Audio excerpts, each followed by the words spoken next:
jour 17. Apparemment, je suis pas capable de faire le pigeon, donc c'est ça qui va le montrer. C'est Le vrai. warm-up 2 fois. 60 secondes de chaque côté de pigeon, elle va vous le démontrer après. Il est pas capable. 65 secondes de front track hold de chaque côté, mais on va le montrer, il n'y avait pas vraiment de nom à mettre dessus, donc on a mis ça comme ça. Et après 10 squats, 10 push-ups. En mouvement, ça va donner ça. Pigeon. On garde le genou. 60 secondes de chaque. Assurez-vous d'avoir la jambe en arrière la plus allongée possible. Vous n'êtes pas obligé d'aller à terre, mais vous pouvez. OK. Ensuite, front rack, hold de chaque côté. Là, vous pouvez prendre un dumbbell, là, bien évidemment, mais si maintenant vous n'en avez pas, vous pouvez prendre un petit livre. Puis là, le but, c'est de vraiment aller activer le lat. Comme quand on le fait au gym, je vais faire un angle à 90, mon lat puis mon coude. Puis là, je vais essayer d'engager mon coude vers l'avant pour ressentir le lat. Un poids suffisamment léger va quand même faire la job. Si vous avez du mal à le ressentir, il faut que vous le pensiez. Connexion neuromusculaire, ça va fonctionner. 1 minute chaque côté. Ensuite, 10 squats et 10 push-ups, ça, je pense que ça va. Ensuite, les skills, on a décidé de faire quelque chose qui est plus un skills d'équilibre. Donc là, vous avez deux options, parce que la plupart des gens sont même pas capables de faire une arabesque. Donc, peu importe si c'est un équilibre à une jambe. OK? Fait que le premier choix, ce serait la position. Ça vient tout du yoga. Donc, le premier choix, ce serait la position de l'arbre. La position de l'arbre, ça peut être le pied au mollet ou le pied à l'intérieur de la cuisse. Puis là, on tiendrait ça 1 minute de chaque côté, 3 fois. Sinon, on va essayer quelque chose comme le guerrier 2 ou l'arabesque, là, si vous êtes plus familier avec ça.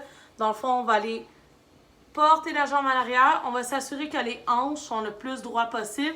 Puis là, vous pouvez faire un peu ce que vous voulez avec vos bras. Là, ça dépend à quel point vous êtes équilibré. Si on les amène comme en prière en avant, si vous voulez plus faire une arabesque ou plus guerrier 3, full comme ça. Donc, essayez 1 minute sur chaque jambe, 3 fois. Puis pour certains, ça va déjà être assez difficile. Si vous êtes comme super bon là-dedans, vous pouvez peut-être augmenter le temps. Mais sinon, 1 minute, ça devrait être assez difficile. Ok, le WOD, on va prendre le temps de l'expliquer. C'est un dev by. Un dev by pull-up.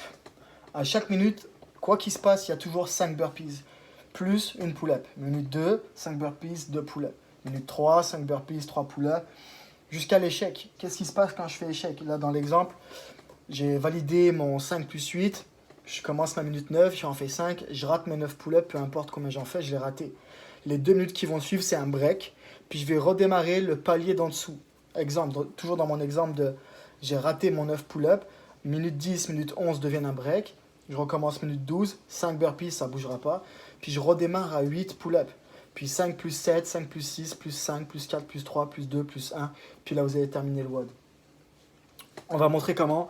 On va faire les pull-ups. Si vous avez des barres à pull-up chez vous, il n'y a pas de question à se poser. Je fais des pull-ups. Bande de chanceux. Si vous voulez faire l'option avec la table, vous faites l'option avec la table. Sinon, option 3, ça va être ça. Est-ce que je la démontre? Tu veux le faire? Ouais, si tu veux. Fait que ça, vous pouvez toujours transformer ça en jumping pull-up. C'est vraiment nice, guys.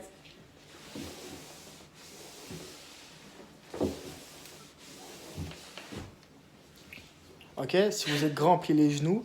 Si vous voulez le pratiquer en excentrique, comme on avait parlé des tensions dans un podcast, vous pouvez aussi faire un petit jump pour vous monter, retenir la descente, et le tour est joué. C'est bon? Amusez-vous! Bye!